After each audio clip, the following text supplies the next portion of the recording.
Well, hi, welcome back, everyone. I haven't uploaded a video in a while, and it was kind of discouraging me. I wanted to try to keep kind of making videos.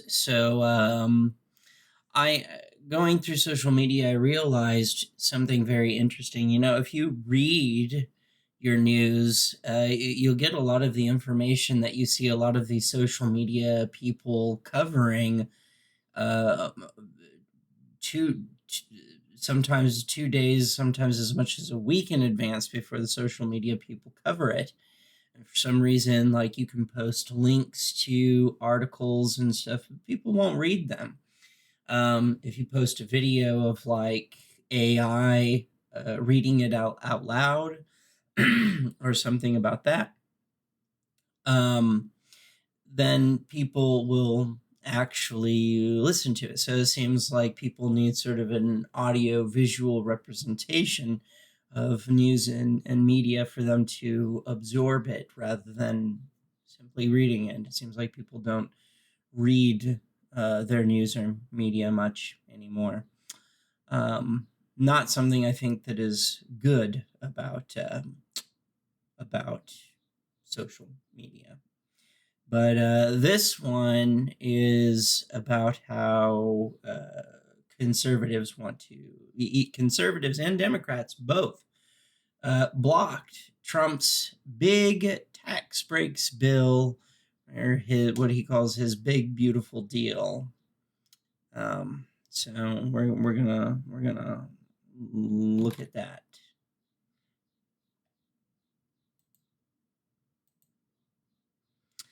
All right, so by the Associated Press. I'll leave the link to this in the description below. Conservatives block Trump's big tax breaks bill in a stunning setback. Washington AP. In a massive setback, House Republicans failed Friday to push their big package of tax breaks and suspending cuts through the Budget Committee as a handful of conservatives joined by all Democrats in a stunning vote against it. The hard right lawmakers are insisting on steeper spending cuts to Medicaid and the Biden era green energy tax breaks, among other changes, before they will give their support to President Donald Trump's beautiful bill. They warn the tax cuts alone would pile onto the nation's $36 trillion debt. The failed vote, 16 to 21, stalls for now House Speaker Mike Johnson's push to have the package approved next week, but the holdout lawmakers vowed to stay all weekend to negotiate changes as the Republican president is returning to Washington from the Middle East. Something needs to change, or you're not going to get my support, said Representative Chip Roy, a Republican from Texas. Tallying a whopping 1,116 pages, the One Big Beautiful Bill Act, named with a nod to Trump, is teetering at a critical moment. The conservatives are holding out for steeper cuts, while GOP lawmakers from high-tax states, including New York, are demanding a deeper tax deduction known as SALT for their constituents. Johnson, with a few votes to spare from his slim majority, has insisted Republicans are on track with the sprawling package that he believes will inject a dose of stability into a wavering economy. Ahead of Friday's vote, Trump had implored his party to fall in line. This is something we've seen a lot of Trump threatening Republican people to do what he wants. And, like when the Republicans are even admitting that our economy is buckling and wavering under pressure. But, yeah.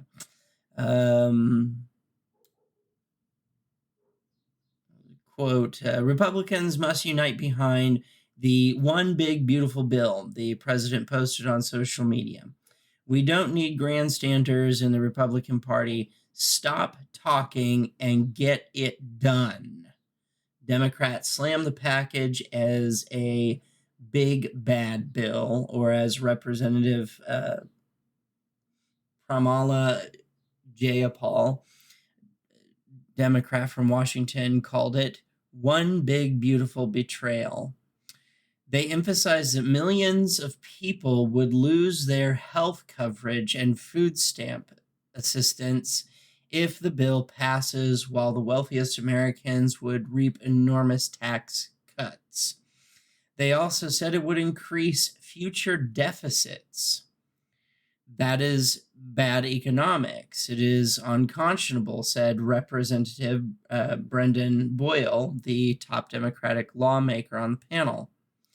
The budget panel is one of the final stops before the package is sent to the full House floor for a vote, which is expected as soon as next week.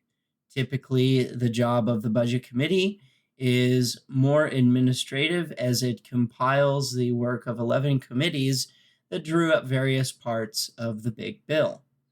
But Friday's meeting proved momentous even before the votes were tallied. The conservatives, many from the Freedom Caucus, had been warning they would block the bill, using their language to demand further changes. Republicans hold a slim majority in the House and have just a few votes to spare to advance the measure. 4 Republican conservatives initially voted against the package. Roy and Representatives Ralph Norman of South Carolina, Josh Brichin of Oklahoma, and Representative Andrew Clyde of Georgia. Then one representative, Lloyd Smucker of Pennsylvania, switched his vote to no. Sadly, Norman said, I'm a hard no until we get this ironed out. In their push for deeper spending reductions, the conservatives are particularly eyeing Medicaid, the healthcare program for some 70 million Americans. They want new work requirements for aid recipients to start immediately rather than on January 1st of 2029, as the package proposes. Smucker said afterwards he was confident we were going to get this done. So I guess a lot of these people who are retired may be required to work. And this also, I think, expands into disability. So if you are full able-bodied or able-bodied to do work, I think this is going to become a requirement. You have to do work to be able to maintain your benefits. I don't know what people do who literally can't work, literally disabled, can't work, no employer will hire them. I don't know how you meet this proposal. And it doesn't really seem like people on the right wing generally care either. I don't know why somebody would have that position. I don't know why we're taking the position that we shouldn't take care of our friends, family, and community. But some people, people on the right wing are taking that position for some reason. I don't know why you would do that. And I think it will really predominantly hurt a lot of people who are retirees and people who are on disability who can't work. I don't know what the plan is of what to do with those, unless you're talking about something that is far more sinister and dark, which I don't want to think about. At The same time, the New Yorkers have been unrelenting in their demand for a much larger SALT deduction than what is proposed in the bill, which would send the overall cost of the package skyrocketing.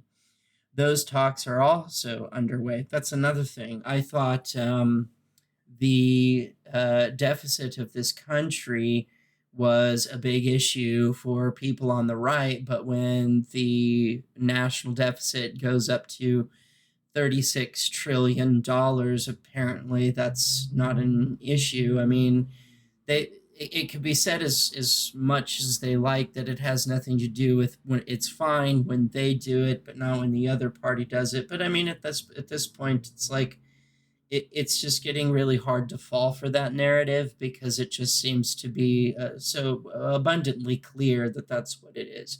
If Trump wants to violate the Constitution, it's fine. If a Democrat wants to do something that is perceivably in violation of the Constitution, then it's insane. It's insanity. It's traitorous, and all kinds of crazy stuff. And I've never in my lifetime at my age I've never seen a Democrat violate the Constitution in such a way that is being done under the Trump administration. But because Trump is doing it, the right wingers don't seem to have a problem with it because it's seems to be what they want. I'm not sure why you would want it, but that's seems to be what they want.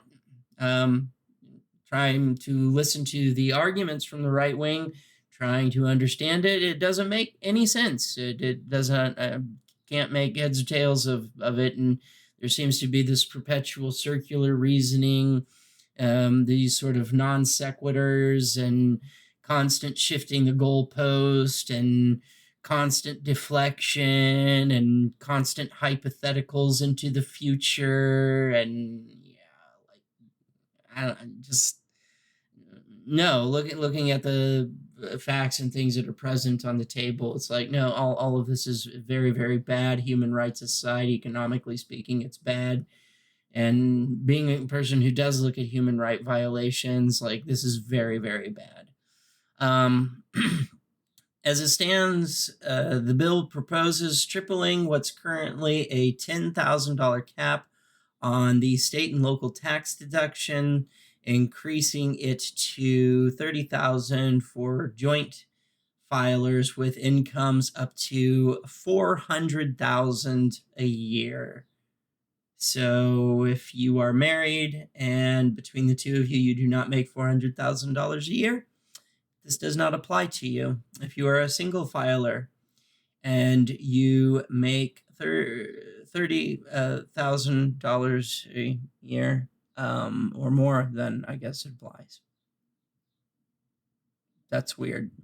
So I get that doesn't say much for families. There is something in this though for families. Representative Nick LaLota, one of New York lawmakers leading the SALT effort, said they have approved a deduction of $62,000 for single filers and $124,000 for joint filers. The conservatives and the New Yorkers are at odds, each jockeying for their own priorities as Johnson labors to keep the package on track to pass the House by Memorial Day and then onto the Senate.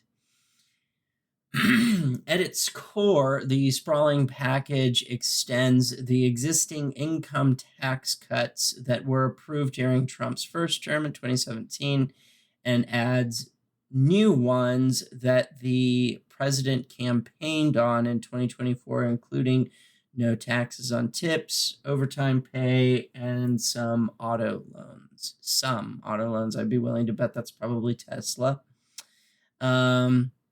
It increases some tax breaks for middle income earners, including bolstered standard deduction of $32,000 for joint filers and a temporary $500. $500 these days that doesn't even cover rent. $500 boost to the child tax credit, bringing it to $2,500, which is about what a lot of rent rates are these days. It also provides an infusion of $350 billion for Trump's deportation agenda and to bolster the Pentagon. Yeah, we could not be doing that and save $350 billion. That could go to, economic tax relief to the taxpayers, but like fuck that. Scapegoating marginalized groups of people, I guess. Again, I don't that this isn't going to make your life better, but there's been many. I brought up Idi Amin. He did this. It crumbled the economy. It put the country, the Uganda people, into massive poverty. Stores were closed down everywhere. I fail to see why this would be any different, because anytime we do this sort of attack on groups of people, trying to remove them from society, scapegoating, it does not work. It does a lot of human right violations. It breaks up families. It creates inner turmoil. It creates otherization, fractionalization, and economic just destruction. And every time a government has tried it, that's what happens. So yeah, I guess a lot of people don't read history, though.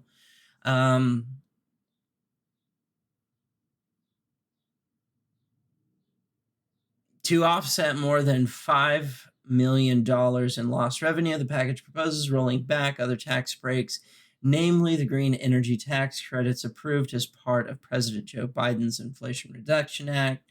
Some conservatives want those to end immediately.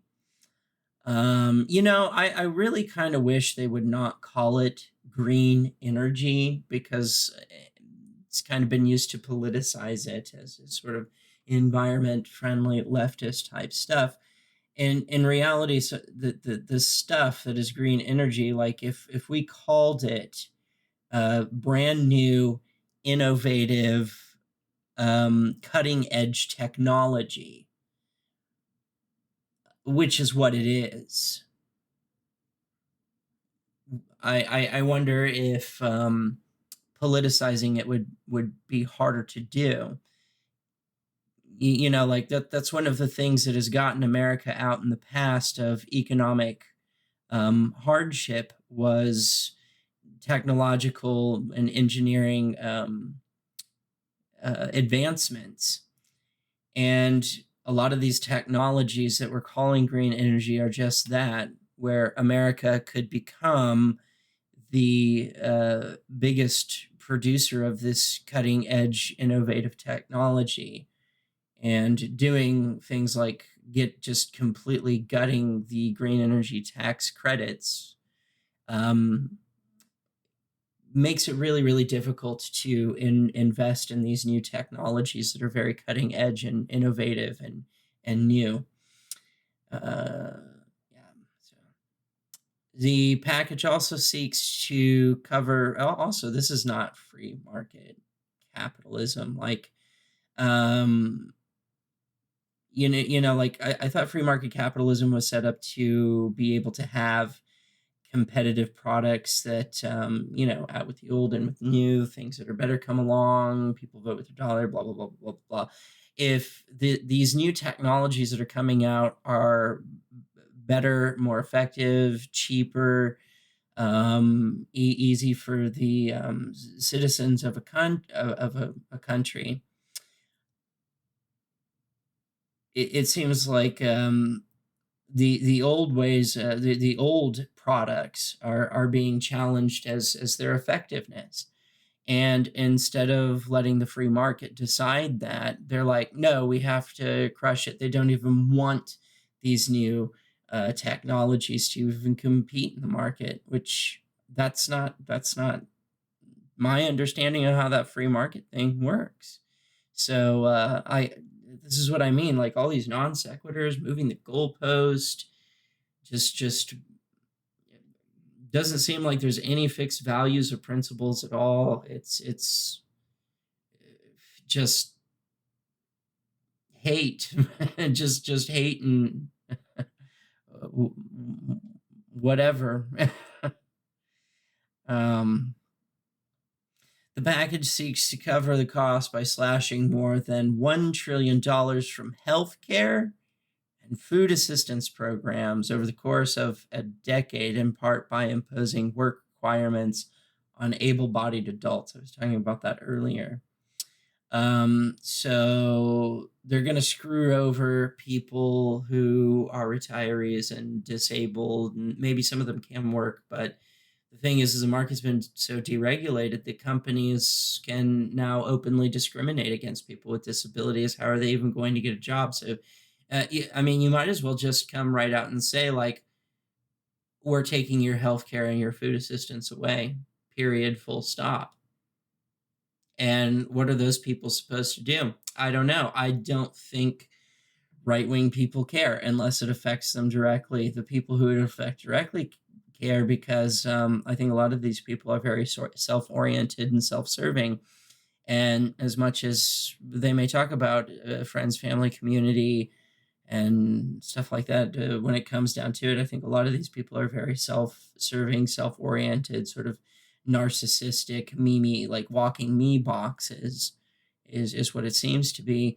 It doesn't seem to be that they really care very much about their fellow humankind, the survivability of their fellow humankind, progressing society more towards like anti-Darwinianism, where people who are born today who would have lived very short lives had they been born 100 years ago are able to live very full, successful, and high quality lives today. And for some reason, they seem to not want to do that. They seem to not like it. And I think it's more about self-serving sort of things, like, like sort of this idea of, I want more stuff. I want bigger homes. I want more homes. I want more toys. I want bigger cars. I want me. And I think they think this stuff is going to help them. And it doesn't seem like it's going to help the citizens. It looks like a lot of it's just simply going to benefit the top 1%. I don't know why you would want to do that, but to each their own. Like some people are in that mindset. Like, no, don't care if people get hurt. I'm only worried about is, like being able to get more houses and being able to get condos like the top 1%, being able to have more vehicles, being able to do more luxury item things, even if it comes at the cost of human life, like millions of human lives. Certain Medicaid recipients would need to engage in 80 hours a month of work. Okay. Or other community options to receive health care.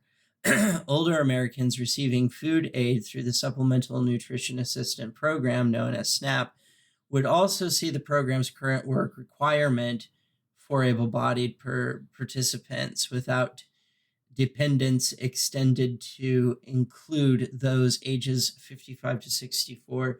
States would also be required to shoulder a greater share of the program's cost. They might as well just say you can't retire anymore. The Nonpartisan Congressional Budget Office estimates at least 7.6 million fewer people with health insurance. 7.6 million people with fewer people with health insurance because you want to be self-serving. And to be frank, like, I've before I was disabled, I worked 15 years in management. I have a degree in communication design.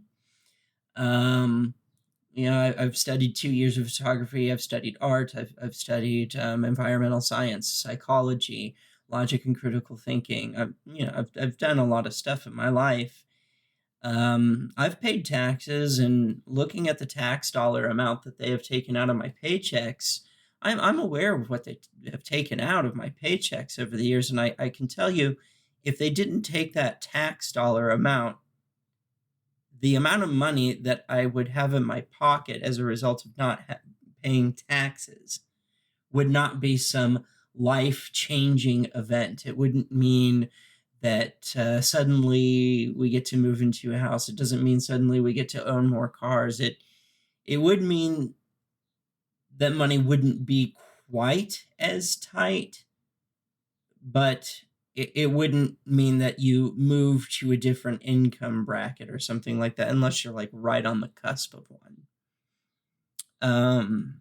So it doesn't really seem all that beneficial. The reason why taxation works and doing things like providing healthcare coverage for everybody, and even doing things like subsidizing housing or grocery chains or something like that to prevent food deserts and make sure basic needs in for American civilians are being met, is because we're pooling that money from everyone who has a job in the entire United States. You know, not literally everybody in the United States is visiting the ER all at once. You know, that's how it works. That's why we're able to pull it off. Is that the more people you can pool it from, the less taxes it needs to be. Uh, because like I said, you have young healthy people who are working, and they very rarely, if ever, need to go to the doctor or seek medical attention. And you have sort of an in between. You have people that are constantly needing health attention, but because of the pool that the taxes are being pulled from, it means the people who are paying those taxes don't have to pay as much. Whereas if you do have medical issues and you are completely responsible for oneself, you're taking on the entire load all by yourself, which is quite a large sum of money. Quite a large sum of money. To put it in perspective for you, my dad's wife got bit by a venomous snake, and the anti venom alone, $55,000. $55,000. That's just for the anti venom. That doesn't include the ambulance visit and the ER visit. So quite a large sum of money that you have to pay all in one shot. And a lot of these, especially a lot of medical places, unless it's a medical college, a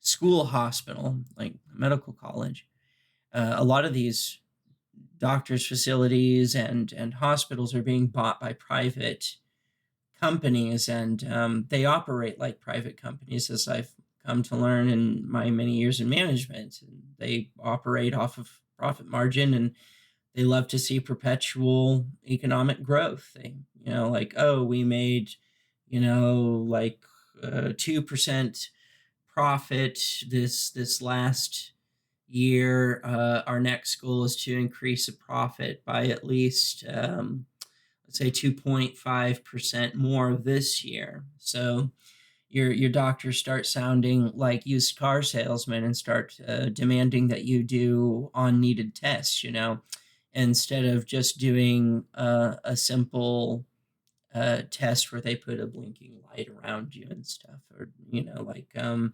physical examination, which is very, very cheap. It's like we're going to do that, plus we're going to get a CT scan, plus we're going to get an MRI, plus we're going to get an X-ray. And in reality, you don't need all of those things, but it's very beneficial for the company to have the doctor do that, because they want to meet some kind of financial quota. And that helps them achieve that really quick if they can get you to do all these unnecessary tests when only one of the tests would give the doctor what they need to make the correct diagnosis. And there are a lot of doctors that do not agree with this. It's basically do it or you lose your job. So And a lot of the private practices, all of them pretty much bought up by some private company. And that's how they operate. Profit, profit, profit, profit, profit, profit. Not, are you getting better? Not, your, has nothing to do with your health care. It's all about how much money can we get out of this person. That's just really what they want. So 7.6 million fewer people with health insurance and about 3 million a month fewer in SNAP recipients with the changes. So fuck people's health care, fuck people's need for food. Some billionaire like Jeff Bezos likes to take joyrides in space, so you don't need to eat. You don't need to get cancer treatment. You don't, like, I know it's been painful to move around and there might be something horribly wrong that will become degenerative if not treated, but fuck you, you don't matter. Jeff Bezos matters. Elon Musk matters. These billionaire people, they matter, but you don't. Sorry, you don't. And what sucks is the health care that those people get is very high quality, top notch, and they receive health care that is mind blowing in compared to what your average citizen gets. A lot of them get a lot of preventative care to make it to where if they do get something major, it's a lot less significant, and for them being able to afford it is it's pennies in a bucket compared to if you're a normal working class citizen in America. And it actually gets worse than that. There are American citizens who seek out medical care that when a bill is presented to them, the hospitals have dropped people off, like on the side of the road. Still sometimes with IV bags hooked up and with strange drugs in their system, like anesthesias and Haldol and things like that. Very confused, open wounds. And that's what we do here in America. Yeah.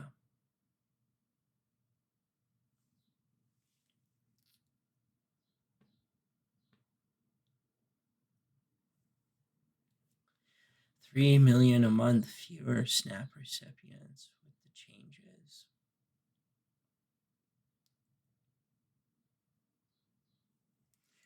So these were tax dollars that were being taken out of our check that went to our community. And when I say community, I mean U.S. citizens. That's the other thing I was going to bring up. There's another article I'm going to release in a different video where I want to talk about average median wage and where the average American sits, where most working class Americans do sit on finances. And it's not good. I mean, the average American is basically in lower class, and especially as the prices keep rising and wages stay stagnant. These companies they keep doing that, and it's something that I saw firsthand when I was bouncing from job to job to job to job, still trying to work, even though disabled, trying to make it. And a lot of companies participate in artificial resource scarcity and artificial inflation. Saw it firsthand. It's amazing what they do, and so they're making tons and tons of profit, sometimes over 120% profit, and paying their people less. And if they do increase the hourly wage of the people that work for them, a nifty little trick that they'll do is, even though the wage increases, they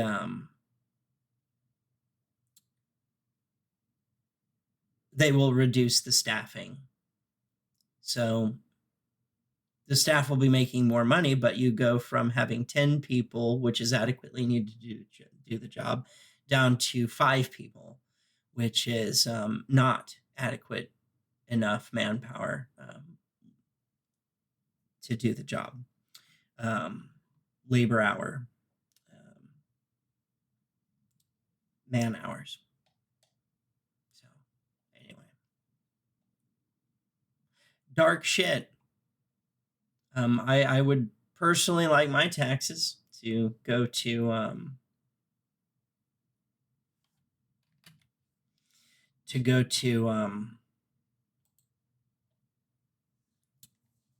my fellow Americans who need food and healthcare and housing and utilities. That's personally where I would want my taxes to go to. But I guess there's a lot of people out there that don't care what happens to their fellow Americans and are really only self-serving for themselves, out for themselves. They don't care. Or it's interesting that they care less about what happens to their fellow American citizen and seem less concerned that taxes are going towards top 1% subsidiaries. So it's not sure why you would want that. But some people, the right wing, I guess that's what they want. That's what they're getting. That's what they want. They're getting it. Even though they say that's not what they want, but that's what they want. But that's not what they want because it's what they want. But things will change and pretzel and do all kinds of acrobatic shit and then something, and it will benefit them. Great. Makes a lot of sense. I think we should just do socialism. I think if people would just give socialism a chance, you might find out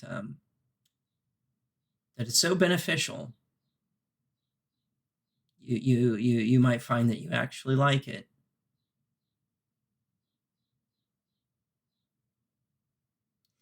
If you just give it a chance, but you have to give it a chance. I promise you, we will have more liberties, more freedoms, and our quality of life. All Americans, not just 1%, all Americans' life, quality of life and standard of living will significantly increase. Especially if you go with anti-authoritarian far leftists. Oh yeah. Us anti-authoritarian far leftists, like for example, we don't want to take your guns away. We think people should have the right to bear arms. Particularly like minorities right now that need to be arming themselves and learning how to fire a weapon for self-defense. Yep. I'm not a big gun guy. Okay, so I don't know much about them. Okay, I don't. It's not. Guns are not a big fascination of mine. Anyway, like, share, subscribe, and comment. And yeah, with that, I'm out. And mind the right wing trolls in the comments if you see them. It's just let them be by themselves. They want to be by themselves. Let them be by themselves. Yeah. Whatever. Out.